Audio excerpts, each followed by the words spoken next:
우리에게 주시는 하나님의 말씀은 레위기 16장 1절에서 10절까지의 말씀입니다. 제가 먼저 읽겠습니다. 아론의 두 아들이 여호와 앞에 나아가다가 죽은 후에 여호와께서 모세에게 말씀하시니라. 여호와께서 모세에게 이르시되 내 형 아론에게 이르라. 성소에 휘장한 법궤 위 속죄소 앞에 아무 때나 들어오지 말라. 그리하여 죽지 않도록 하라. 이는 내가 구름 가운데서 속죄소 위에 나타나느니라. 3절입니다. 아론이 성소에 들어오려면 수송아지를 속죄제물로 삼고 숫양을 번제물로 삼고 거룩한 세마포 속옷을 입으며 세마포 속바지를 몸에 입고 세마포 띠를 띠며 세마포 관을 쓸지니 이것들은 거룩한 옷이라.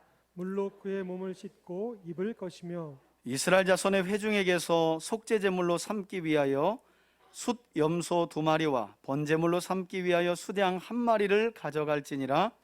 아론은 자기를 위한 속죄제의 소성아지를 들이되 자기와 집안을 위하여 속죄하고 또 그 두 염소를 가지고 회막못 여호와 앞에 두고 두 염소를 위하여 제비 뽑되 한 제비는 여호와를 위하고 한 제비는 아사셀을 위하여 할지며 9절입니다. 아론은 여호와를 위하여 제비 뽑은 염소를 속죄물로 드리고 10절입니다. 함께 읽습니다.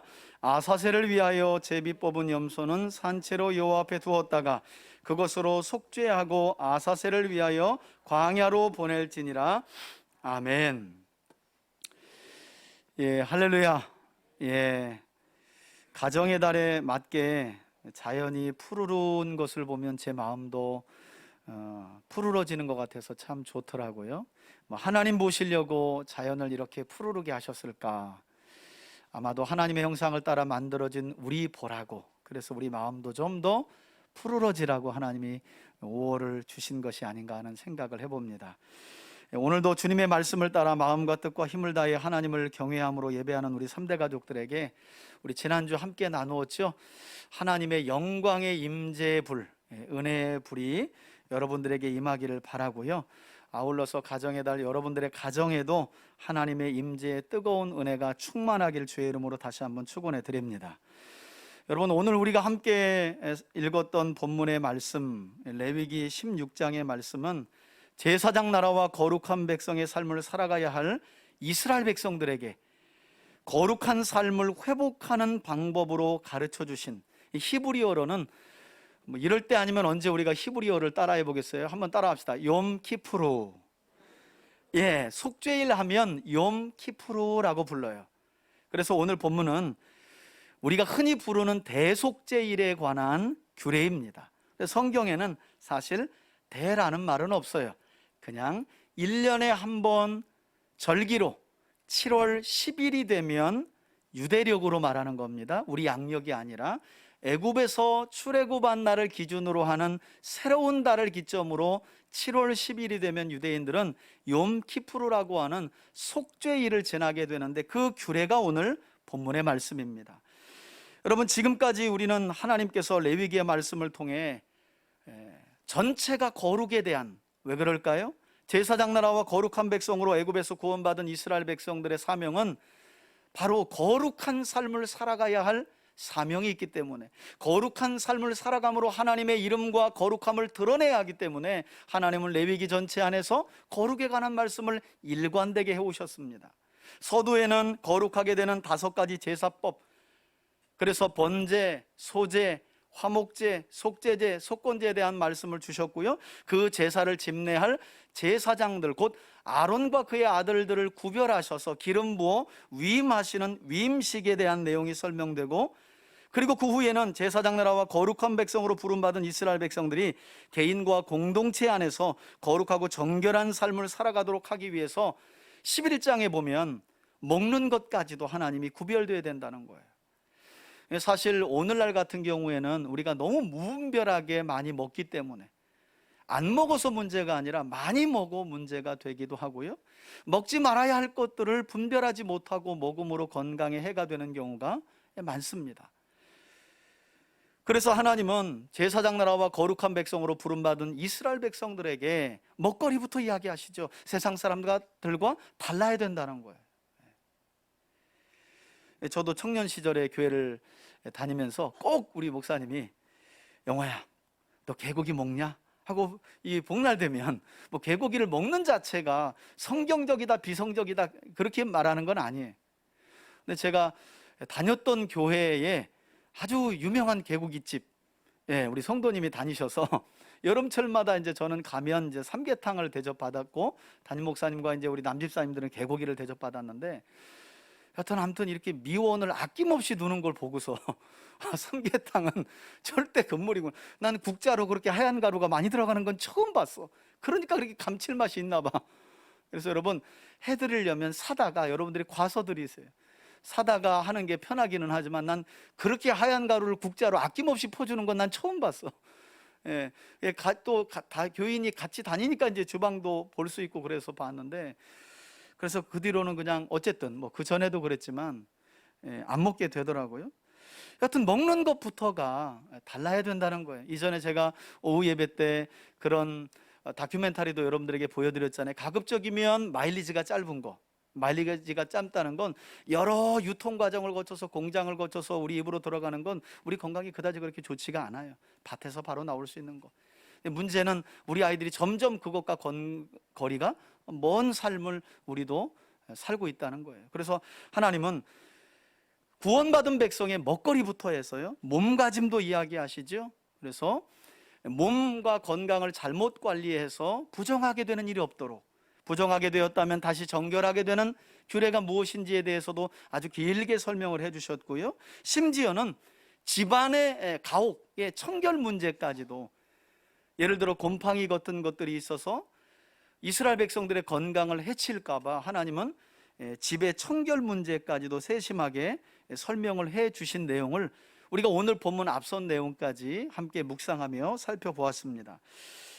한편으로 이것은 오늘을 살아가는 우리 성도들에게 무엇을 교훈하고 있는가? 사실 레위기의 말씀을 읽으면서 가장 어려운 것이, 아니 3400년 전 주신 이 말씀이 도대체 오늘을 살아가는 나에게 무슨 유익이 있고 뭘 말씀하고 있는가? 이게 이제 어려운 부분이어서, 목사님 레위기가 우리하고 무슨 상관이 있어요?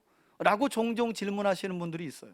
근데 여러분, 문자적으로 다 적용할 수는 없지만 원리와 정신은 여전히 구원받은 새 언약인 예수 그리스도의 피로 구원받은 우리가 배워야 하고 알아야 하고 반드시 읽어야 하는 말씀이 레위기입니다. 하나님께서는 이처럼 구원받은 하나님의 사람들이 세상 사람들과 구별된 삶을, 특별히 이런 레위기의 말씀은요, 이 거룩한 삶이라는 게 우리로 말하면 주일 예배에 나와서 한 번의 예배로 절대 끝나는 게 아니다. 여러분 어떻게 생각하세요? 많은 경우 우리도 알지 못하게 주일 예배 한 번 드리는 걸로 그냥 나머지는 일상은 내가 주인 돼서 살아가는 경우가 많죠. 하나님의 말씀의 원리의 적용을 잘 받지 못하고. 그러나 이런 레위기, 먹을 것, 몸가짐, 일상, 그리고 집의 청결 상태까지 교훈하시고 원리를 가르쳐 주시는 하나님의 말씀을 통해서 우리가 어떤 교훈을 받게 되냐면, 거룩이라는 건 예배 1시간으로 뚝딱 하고 완성되는 것이 아니다라는 거예요. 오히려 일상을 통해서 주일은 어떤 날인가, 우리가 살아가야 할 한 주 어떤 말씀의 원리를 붙들고 살아가야 하는 거. 나는 세상 사람들과 다른 구원받은 하나님의 자녀인데, 이 구원받은 하나님의 자녀로 어떤 다른 원리, 구별된 원리로 하나님의 뜻을 쫓아갈 것인가를 읽고 듣고 설교를 통해 배우는 시간이 사실은 주일 예배 시간이죠. 이때 거룩이 부족했던 거룩이 보충되고, 까먹었던 거룩이 완성되어 가지고 에너지 충전해서 한 주를 사는 게 아니라, 이때 배운 말씀의 원리, 거룩한 삶의 원리를 가지고 이제 교회 밖을 나가는 그 시간부터 그 원리를 적용해 가면서 한 주를 살 때, 그것이 곧 거룩의 완성이요 거룩한 삶이라고 말씀할 수 있다는 거예요. 그것을 레위기의 말씀이 우리에게 가르쳐 준다는 거예요.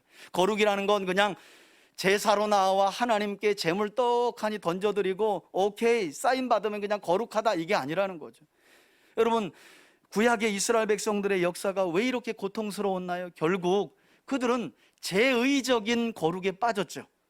형식과 절차를 꼼꼼히 따져서 하나님께 드렸지만 일상의 거룩을 잃어버린 거 아니에요?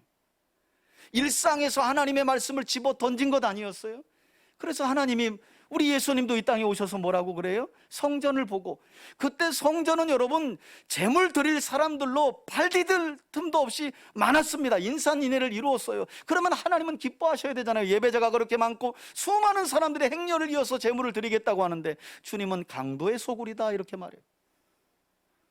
그리고 나서 예배당 안에, 성전 안에 있는 상인들의, 그리고 환전하는 사람들의 상을 다 집어 주님이 엎어버리시잖아요. 일상의 거룩.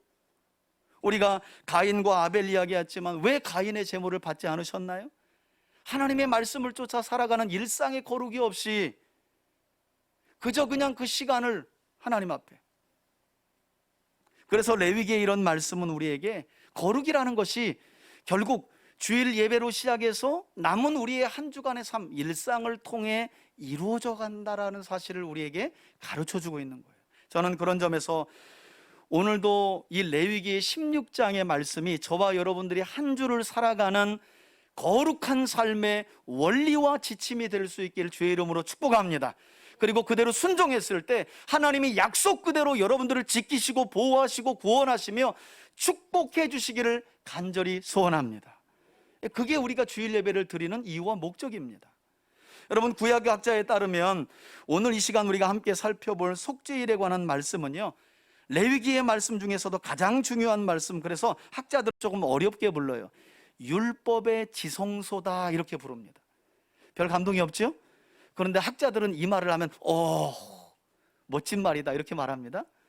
성막에서 가장 위엄이 있고 영광스러운 곳이 지성소잖아요. 이 속죄일에만 대제사장이 1년 하루 들어가는 곳이 바로 지성소인데, 바로 그 지성소의 역할이 성경 전체 안에서 레위기라는 거예요. 그래서 이 레위기 안에서도 레위기 16장을 율법의 지성소다라고 학자들은 부릅니다. 말씀드린 것처럼 그 이유는 1년에 딱 하루 이스라엘 백성들을 대표했던 대제사장도 속죄일에만 하나님의 임재와 영광이 충만한 지성소 안까지 들어갈 수 있기 때문이죠. 이런 해석은 유대인들도 마찬가지였어요.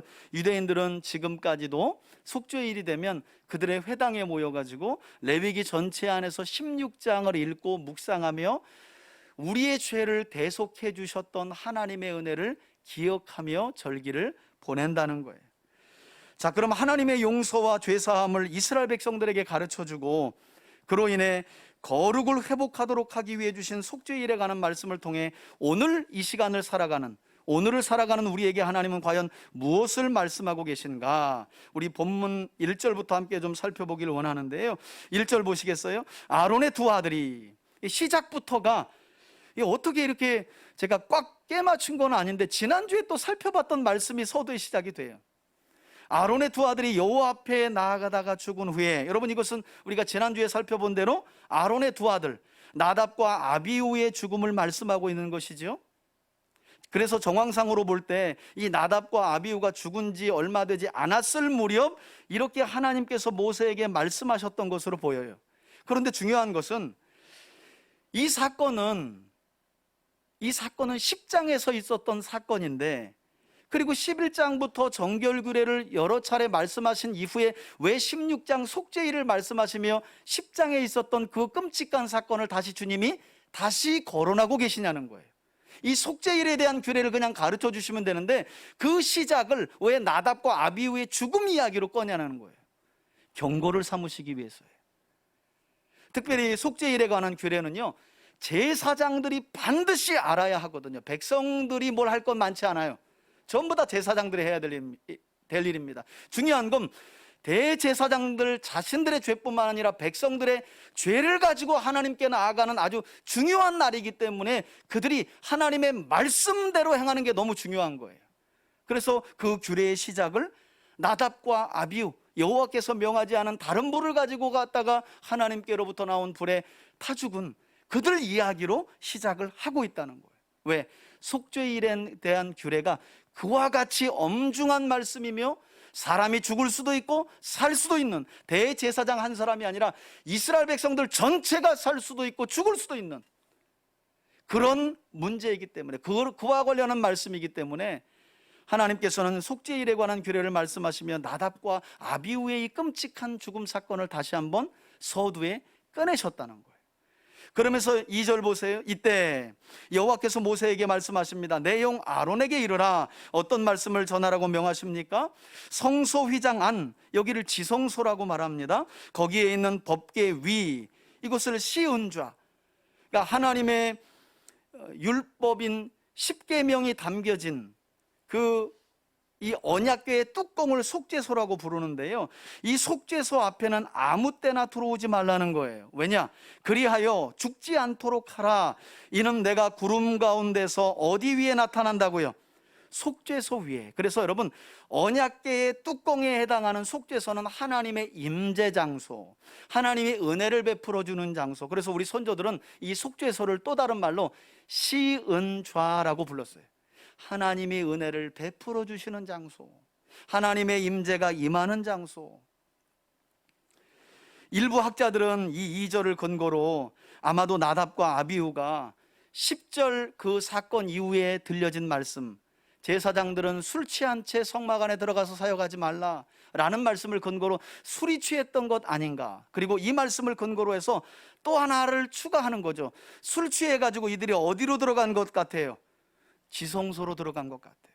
지성소는 대제사장이라도 1년에 딱 하루만 들어갈 수 있는데, 좋은 게 좋은 거지 뭐, 우리의 제사를 받으시고 하나님이 불로 번제단 위에 확 임하니까 그냥 자기들이 영웅이 된 줄 안 거예요.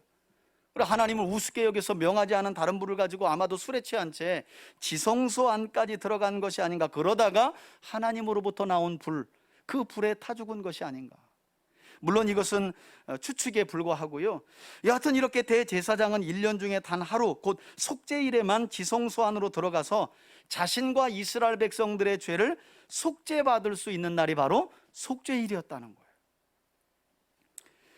그리고 이 속죄일을 준비하는 과정은 어떻게 되었느냐? 3절을 보시면 여러분, 대제사장인 아론 역시 하나님 앞에서는 이스라엘 백성들과 다를 바 없는 연약함을 가진 죄인이었기 때문에요, 그는 자신의 속죄를 위해 먼저 속죄 제물을 준비해야 됐습니다.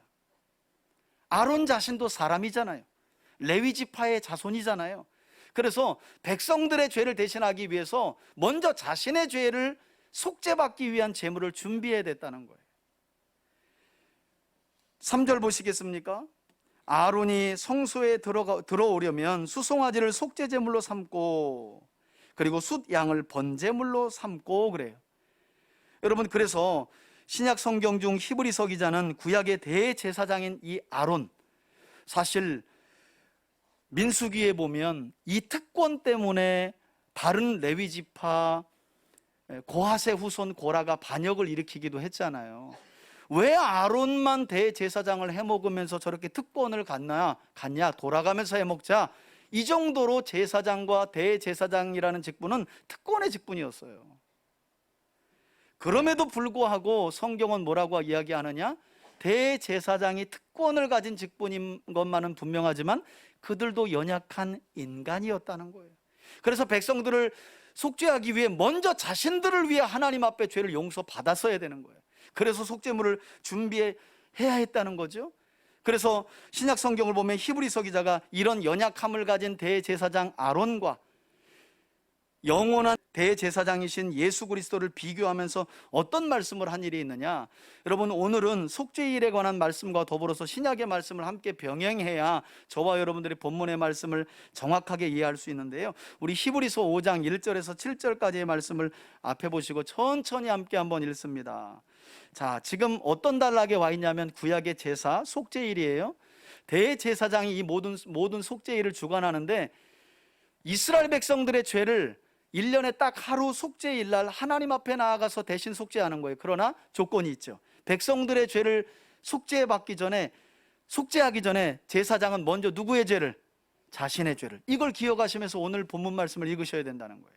자, 히브리서 5장 1절부터 7절까지 천천히 함께 읽습니다. 시작.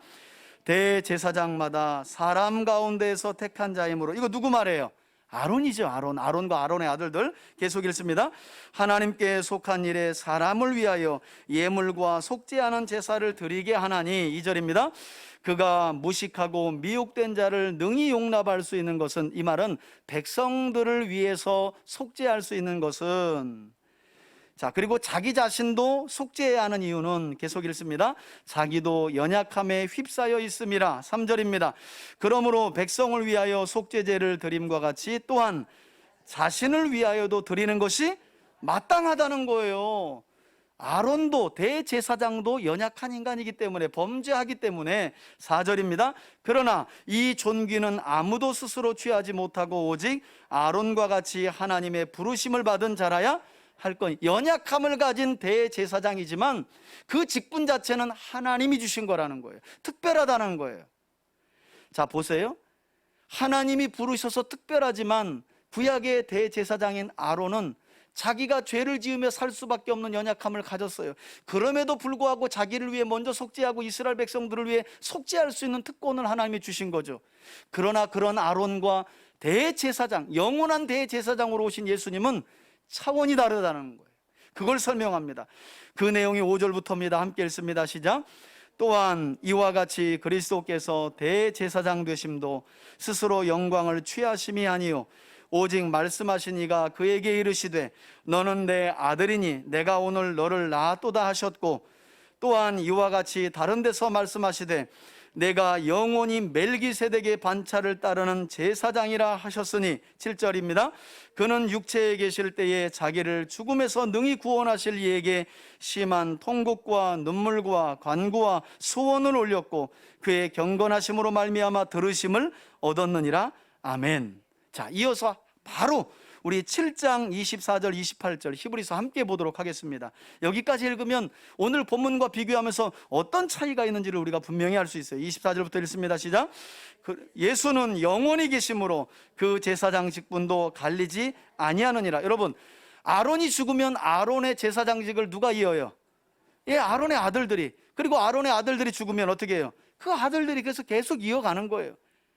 그러나 영원한 참 대제사장으로 오신 예수 그리스도는 다르다는 거예요. 죽음이 없으신 분이기 때문에 제사장의 직분이 갈라지지 않아요. 누가 대신할 필요도 없어요. 그걸 이야기하는 거예요. 자, 그러면서 25절입니다. 시작. 그러므로 자기를 힘입어 하나님께 나아가는 자를 온전히 구하실 수 있으니 이는 그가 항상 살아계셔서 그들을 위하여 간구하심이라. 이러한 대제사장은 우리에게 합당하니 거룩하고 악이 없고 더러움이 없고 죄인에게서 떠나 계시고 하늘보다 높이 되신이라. 그는 저 대제사장들이 먼저 자기 죄를 위하고 다음에 백성의 죄를 위하여 날마다 제사 드리는 것과 같이 할 필요가 어떻게 해요? 없으니 이는 그가 단번에 자기를 드려 이루셨음이라. 28절입니다. 율법은 약점을 가진 사람들을 제사장으로 세웠거니와 율법 후에 하신 맹세의 말씀은 영원히 온전하게 되신 아들을 세우셨느니라. 다 같이 아멘. 아멘. 여러분, 이와 같이 히브리서 기자는 구약에 등장했던 대제사장의 한계를 설명하면서 영원한 대제사장으로 오신 예수 그리스도의 우월성을 강조하며 히브리서 자체는 고난 중에 있는 성도들이여 그러니 제발 교회를 떠나지 마라. 예수님 떠나지 말아라. 너희들이 그렇게 대단하다고 생각하는 구약의 하나님의 지성소 안까지 들어갈 수 있었던 특권을 가진 아론도 사람에 불과해. 하나님이 기름 부어 택하여 세웠지만, 그래서 그는 연약함 때문에 자기 죄를 먼저 속죄한 후에 백성들의 죄를 속죄할 수 있었지. 그러나 하나님의 아들 예수 그리스도는 그와 다르다는 거예요.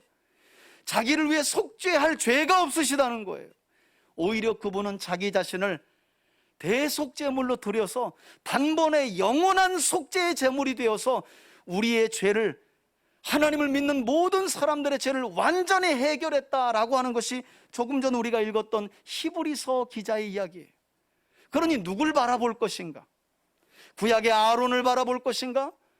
단번에 영원한 속죄로 우리의 죄를 해결하신 예수 그리스도를 바라볼 것인가?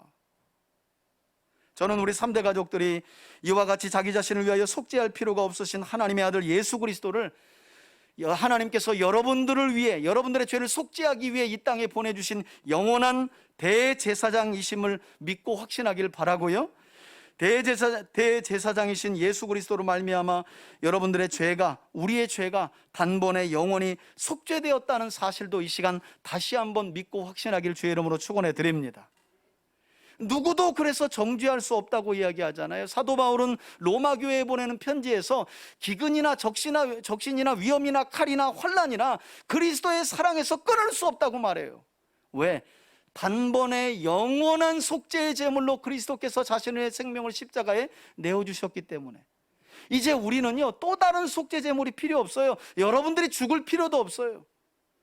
구약에는 안 그랬죠?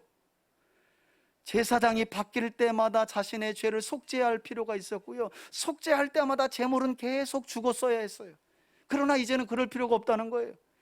참 대제사장으로 영원한 예수님이 오셨기 때문에, 그래서 단번에 영원히 우리의 속죄를 끝냈기 때문에 우리에게는 이제 또 다른 속죄일도 필요 없고 속죄 제물도 필요 없고 우리를 속죄할 대제사장도 필요 없다는 말이에요. 할렐루야. 그 은혜를 저와 여러분들이 받았다는 거예요. 그리고 이 속죄일에는 대제사장이 여러분 의복도 바꿉니다. 하나님이 지금 너 자신을 먼저 속죄할 속죄 제물을 준비한 뒤에 옷을 갈아입으라고 말해요.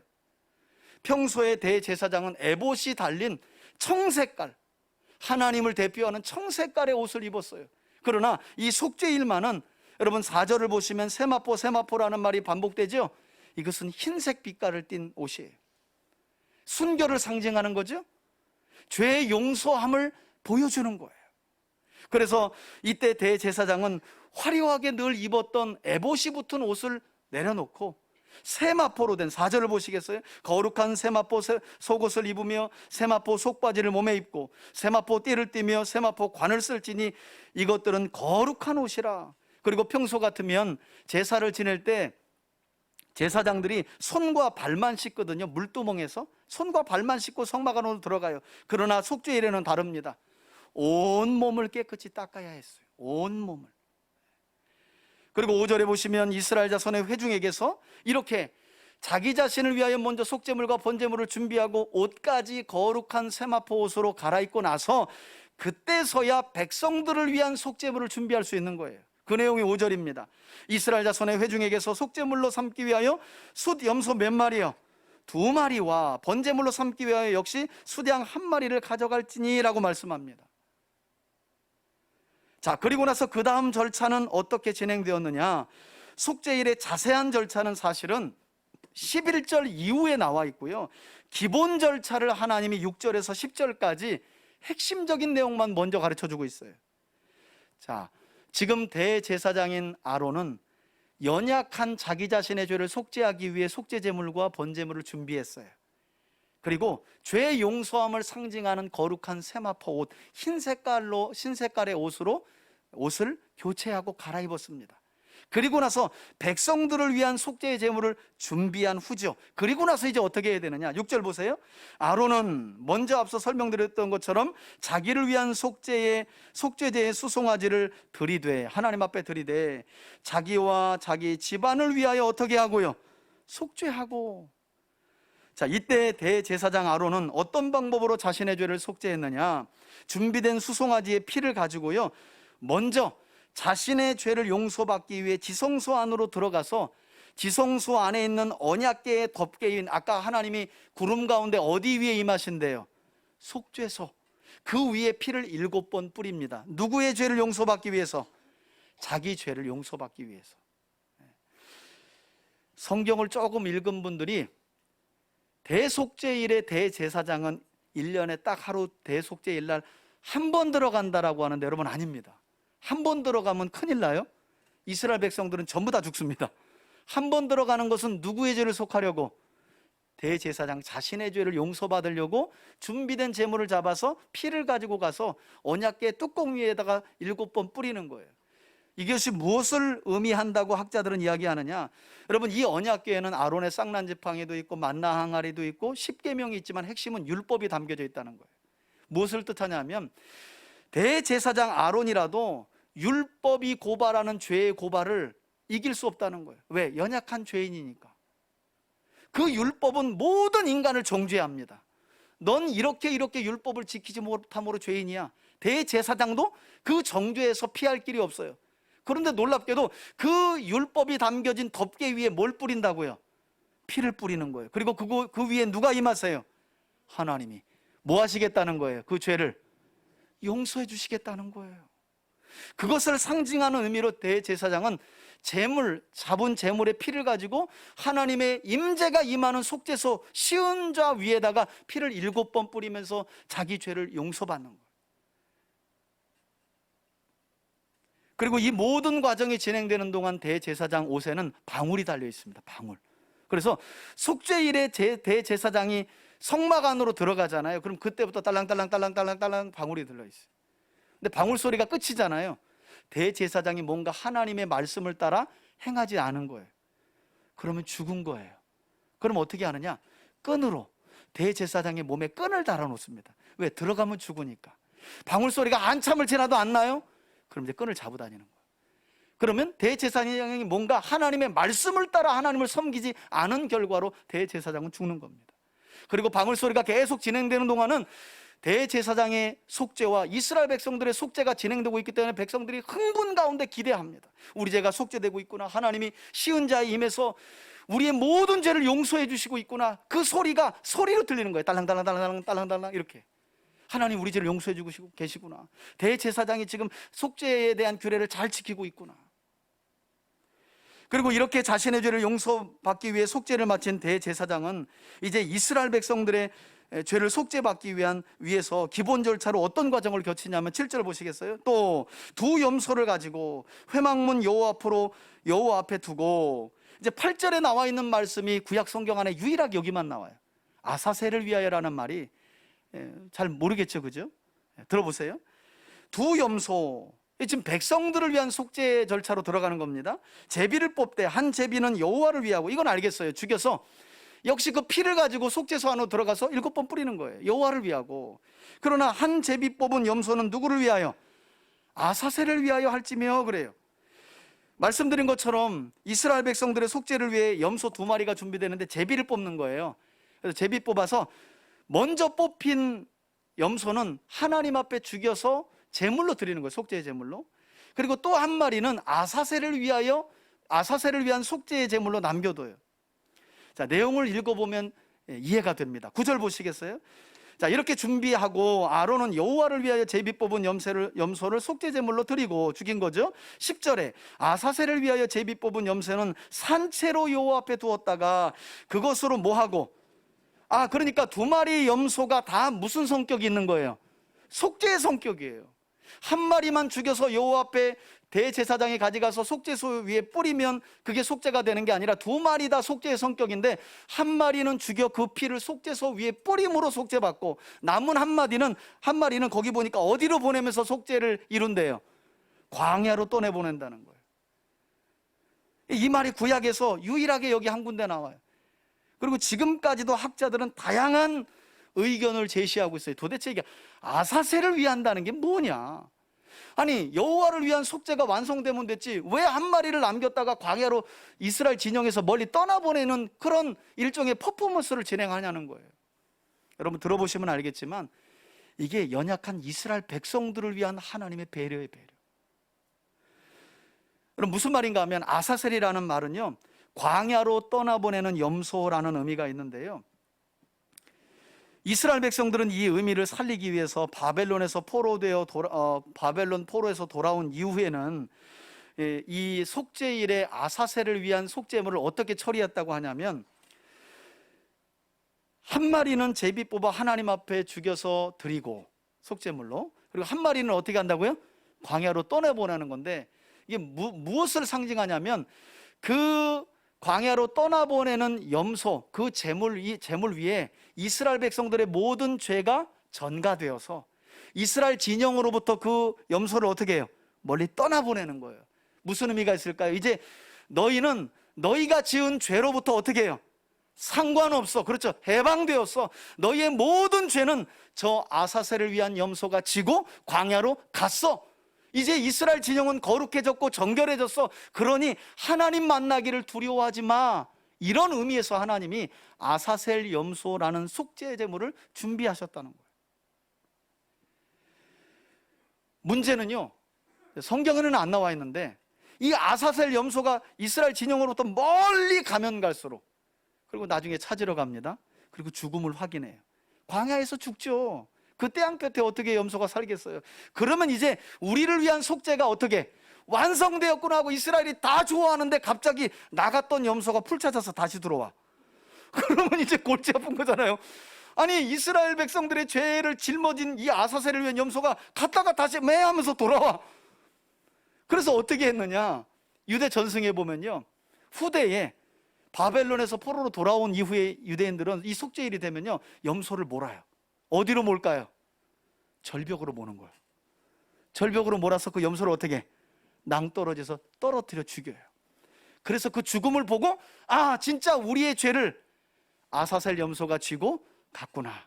그래서 우리의 죄는 어떻게 되었구나, 용서받았구나, 이렇게 확신했다는 거예요. 여러분, 하나님의 말씀을 보면 많은 경우 하나님 자신을 위한 것들이 많지 않아요. 하나님께서 무언가를 명령하실 때는요, 우리가 이해를 할 수가 없어서 그렇지요, 정말 많은 경우는요, 믿음 연약한 우리를 위한 하나님의 말씀이 얼마나 많은지 몰라요. 짐승 하나 죽여가지고 속죄소에 들어가서 피 뿌렸다, 그거는 대제사장만 보는 거잖아요. 돌아와서 하나님이 영광 가운데 임재하시고 우리의 죄를 용서해 주셨다, 그걸 못 믿는 연약한 지체들이 있는 거예요.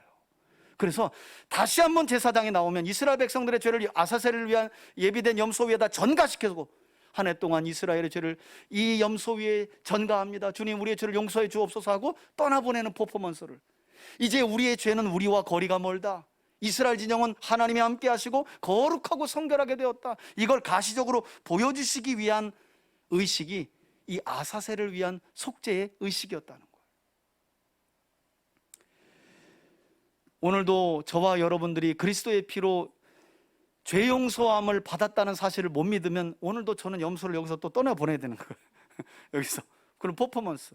여러분, 이게 여기만 나와 있는 게 아니고 제가 성경을 보니까 얼마나 재밌냐면, 이런 퍼포먼스 의식이요, 그러니까 연약한 우리 인간을 배려하시는 퍼포먼스 의식이 여러분 레위기 14장에도 나오는데, 어떤 내용이 나오는지 한번 저를 들어보세요. 레위기 14장을 보면 나병 환자의 규례가 나와요. 이 나병 환자가 나병에 걸렸을 때는 제사장이 진찰을 하거든요. 그리고 제사장 진찰을 따라 격리도 하게 되고, 또 회복되면 다시 이스라엘 진영으로 돌아오게 되는데, 이때 그냥 못 돌아옵니다. 제사장이 반드시 진찰해야 되고요, 나병에서 나았다 하면 정결 규례를 거쳐서 진영 안으로 들어와요. 이때 준비되는 게 새 2마리예요. 저를 보세요. 새 2마리예요. 나병 환자가 이제 완전히 나병에서 나았잖아요. 그럼 정결 규례로 하나님 앞에 이 감사 예물을 드리는데 새 2마리를 준비하면 돼요. 한 마리는 흐르는 물에서 모가지를 꺾어가지고요, 그 피를 제사장이 취해가지고 나병 환자에서 나은 사람 몸에다가 7번을 뿌립니다.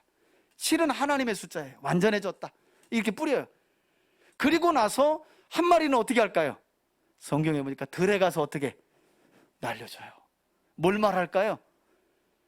새 잡으라고? 뭘 말할까? 이제 너는 나병에서 완전히 어떻게 해방되었어, 자유해진 거야. 여러분, 누구를 위한 퍼포먼스예요? 나병 환자. 자신이 나병에서 완전히 나았다고 하는 확신을 갖도록 하기 위해서 하나님이 새 2마리를 준비해서 한 마리는 피를 뿌리게 하시고 한 마리는 들에서 자유롭게 날려보내는 거예요. 그걸 보면서 네 병이 너의 몸에서 완전히, 1년에 이런 거 한번 하면 좋겠죠, 그죠? 예, 우리 송구영신 예배 드릴 때 비둘기 여기 한 100마리 준비해갖고 그냥 여러분들의 죄를 전가시키고 날려보냅니다 하고 훅 날아가면, 사람은 그런 거예요. 그걸 보면 진짜 날아갔나 보다. 물론 믿음으로 속죄되었다고 믿으면 가장 좋겠지. 그러나 사람들의 믿음은 저마다 다르고 연약한 사람들이 있거든요. 무엇보다도 하나님은요, 그 연약한 한 사람을 거저두지 않으세요. 그래서 조금 전처럼 이스라엘 진영에서 염소 한 마리를 떠나보내는 퍼포먼스, 나병에서 나을 때는 새 한 마리를 자유롭게 날려버리는 퍼포먼스, 누굴 위한 거라고요? 우리를 위한 거예요. 우리를 위한 거.